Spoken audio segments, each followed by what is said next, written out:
the gorgeous Jeep Gladiator Mojave. Should I have waited?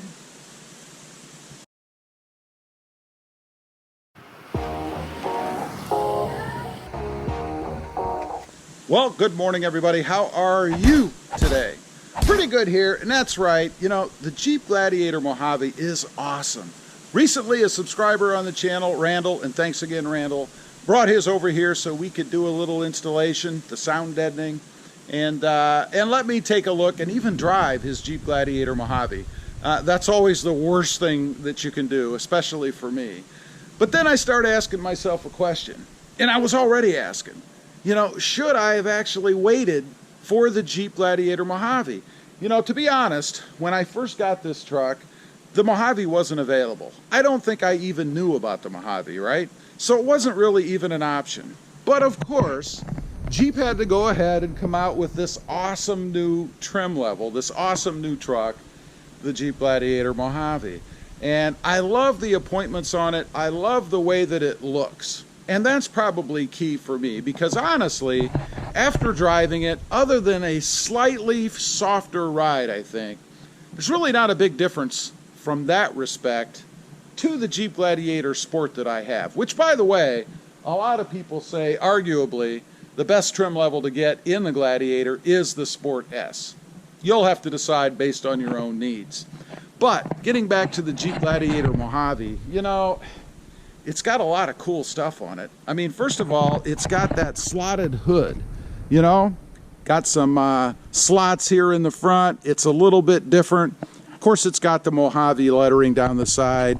You know, I've never been a big decal or decal fan as far as that goes, but I gotta say, it looks pretty cool on the Mojave. You know, I could stick that on mine, but then I'd just be a poser, so I'm not gonna do that. But the hood is awesome. It does have the orange accenting on it. You know, on the Mojave, they've got the orange tow hooks in the front, and then in the back, they of course have the double orange tow hooks. Those look awesome. I do like the green ones that I have though. And then on the Mojave, we also have the badging on the side that is orange as well. This badge right here. But it doesn't really stop there. They carried that orange theme inside the truck, right? And it looks cool. You know, if you step inside the Mojave, and obviously this is the Sport, but you've got Mojave embroidered in the seat up here. That is really cool. You've got orange stitching, and the seats are leather, by the way. A little bit more bolstering than what we have here, but not too much. It's not confining. It just kind of seats you right in there nicely. Feels really good. Love the seats in that truck. And then a little bit different steering wheel as well. I believe it's almost, if not flat on one side, if I can remember, or at least not completely round. And then of course it has the orange stitching around the side or inside the steering wheel. That's pretty cool. And then they have orange bezels on the vents inside the truck.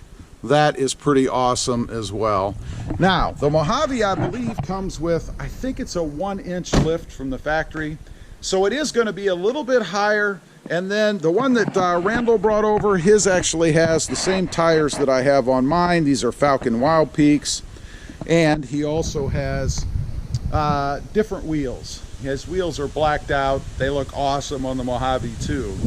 Now, otherwise, from a sound perspective, sounds the same. I mentioned mechanically, feels the same as far as power goes. You know, I gotta say, if I was disappointed about anything with the Mojave, it's that it wasn't just a bit faster than my Sport S.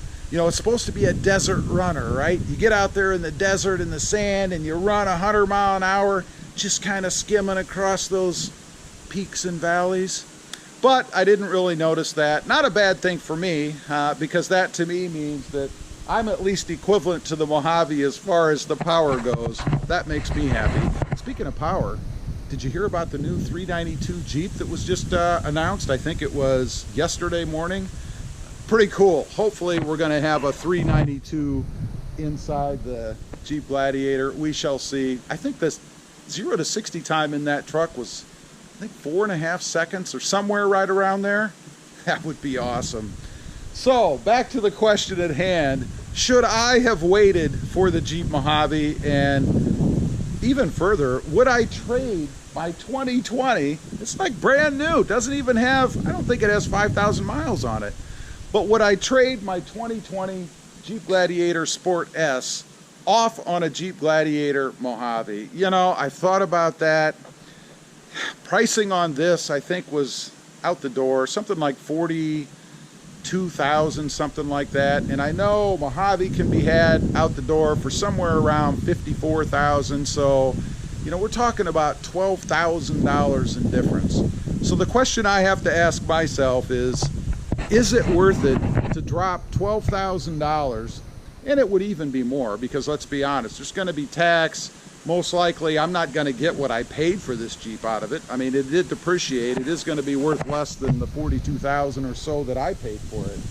But even so, is that hunger, that little voice in my head that says, you need a Mojave, is it really strong enough for me to go out and trade mine on? The short answer is no, it isn't. While I do love the Mojave, while I do love the looks of it, the aesthetics of it, and even that ride, a little bit more comfortable, a little bit softer, it certainly isn't worth $12,000+ for me to run in there and trade mine off.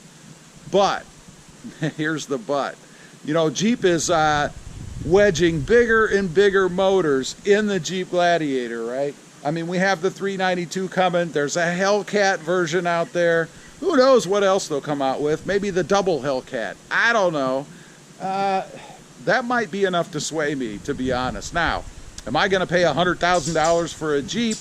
No, I'm not going to do that. So price would be a determining factor. I mean, Jeep does need to keep it real, keep it in line. And if they're going to ask that kind of money for it, then no, that would throw me out of the ball game, because frankly, you can get a lot of cool sports cars for $100K. But if they do keep it in range, realistic, you never know. I do love power, particularly off the line. It's one of the things that I love about the Jeep Gladiator. It is quick off the line. The power is there when you want it. One other thing about the 392, the extra power that you get with that motor has been set up in such a way that it happens almost right on acceleration.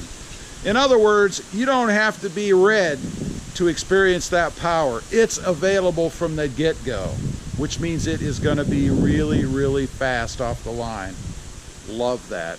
So leave a comment down below. Let me know what you think. If you're in the same boat I'm in, maybe you have a Sport S, Rubicon, one of the other trims. Did you get tempted when they came out with the Mojave? Are you considering it now? I'd be curious to know. Leave a comment, let me know. Did you trade your brand new Gladiator in on another brand new Gladiator? Also, real quick, check out my other channel if you're interested. It's all about my 2020 Toyota Tacoma back here.